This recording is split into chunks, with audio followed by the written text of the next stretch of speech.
Il y a cette phrase de Walter Benjamin, le conteur tient sa légitimité de la mort. Le conte se raconte. Vous ne vous en rendez certainement pas compte, les passeurs d'histoire ont 30 ans fêtés à la bibliothèque de Limoges. À un moment donné, on va rencontrer une histoire, on va rencontrer une personne, et puis on va bâtir une histoire avec cette personne. Je pense que tout le monde n'est pas forcément sensible, mais à un moment donné, il peut y avoir quelque chose qui se crée, qui peut être très volatile, mais qui va rester. Le professionnel est un solitaire, hein. Alors quelquefois il travaille en compagnie avec d'autres artistes dans d'autres disciplines ou alors il y a des associations, hein, bien sûr. Mais d'une manière générale, c'est quand même un métier de solitaire. Pour casser cet isolement, pour partager un savoir-faire, l'association est née. Prenons le conte à rebours pour découvrir les coulisses du bien conté. Je suis une des toutes dernières arrivées. En fait, j'ai toujours aimé lire. J'ai toujours aimé raconter des histoires et en inventer. Et j'ai entendu parler des passeurs d'histoire pour la première fois par le biais des médias, en fait, sur le web et sur des journaux. Je les ai vus compter et en fait, j'ai vraiment été gagnée par leur enthousiasme. Donc, j'ai fait un stage au mois d'octobre qu'ils ont organisé et depuis, j'ai plus du tout envie de les quitter. Voilà, c'est tout. C'est une association qui a été créée en 1995.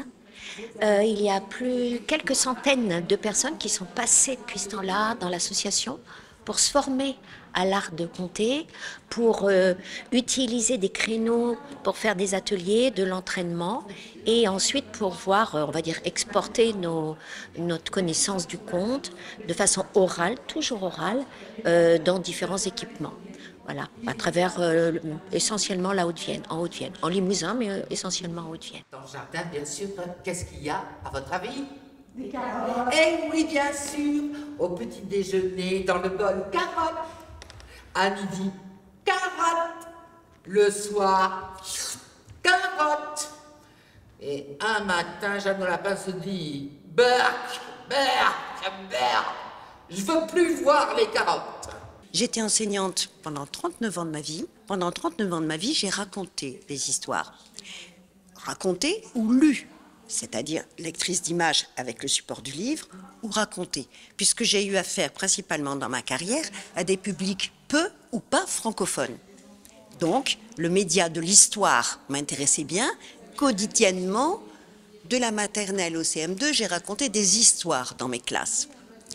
Et puis, raconter des histoires, ma foi, c'est un virus qui grossit. J'ai eu envie d'appréhender d'autres types de publics, donc d'autres répertoires, d'autres façons de raconter, d'autres groupes humains, d'autres rencontres. Et c'est ce que j'ai trouvé au sein des passeurs d'histoire. Les passeurs d'histoire racontent de la crèche à la maison de retraite. On ne peut pas apprendre à raconter, à compter, à se détacher du support livre, parce que nous n'utilisons pas le livre pendant que nous racontons.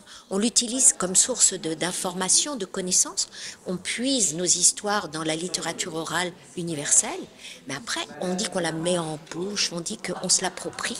Et chaque conteur, dans notre association, va ensuite raconter. Voilà, à sa façon, selon des publics très différents. Des petits, des plus grands, des structures privées, publiques. Nous intervenons en tant qu'association d'amateurs et de bénévoles. Nous faisons intervenir aussi des professionnels pour les formations et pour faire des spectacles. L'ermite est vêtu d'une longue tunique blanche avec une serrée à la taille par une cordelière. Et l'homme ferme les yeux tout en écoutant longuement, très longuement, le brigand lui raconter sa vie de terreur, de violence, de haine. Son besoin de changer. Le conteur ou la conteuse, en fait, est seul. Il n'y a pas de par cœur, il n'y a pas de texte appris par cœur. Il y a tout simplement l'expression, l'oralité d'une histoire qu'il ou elle a travaillé. Le seul par cœur, si tant est qu'il y en ait un, c'est une sorte de squelette de l'histoire, c'est-à-dire des jalons mémoriels que l'on voit devant soi et à chaque fois on s'approche de ce jalon. Ah là, on doit passer à telle partie de l'histoire et tout. Mais c'est-à-dire qu'en fait, à chaque fois, ce n'est pas une improvisation, c'est une adaptation. Une même personne ne racontera jamais deux fois de la même manière la même histoire. Et le conteur n'a pas besoin de décor, c'est lui qui le plante par sa voix. Il n'a pas besoin de costume.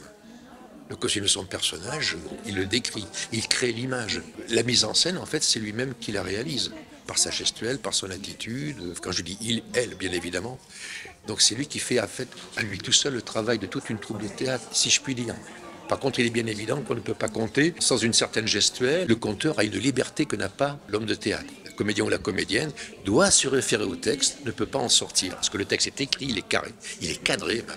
Alors que le conteur ou la conteuse, c'est une liberté totale. On l'installe dans un fauteuil, recouverte d'une couverture de laine, et le temps passe. Elle somnole pendant plusieurs heures, à côté de la cheminée où rougeoient encore quelques braises. Moi, je crois que c'est vraiment le plaisir de transmettre, de quelque part de transmettre ce qu'on m'a déjà transmis aussi. Et je crois pour retrouver le merveilleux de l'enfance et le plaisir à raconter. Quel est le déclic qui fait que, ok, je fais le pas en avant et je m'adresse aux autres pour leur raconter quelque chose? Franchement, je sais pas. Et des fois même, quand on a fait le pas en avant, on se dit « Mon Dieu, pourquoi je fais ça déjà ?»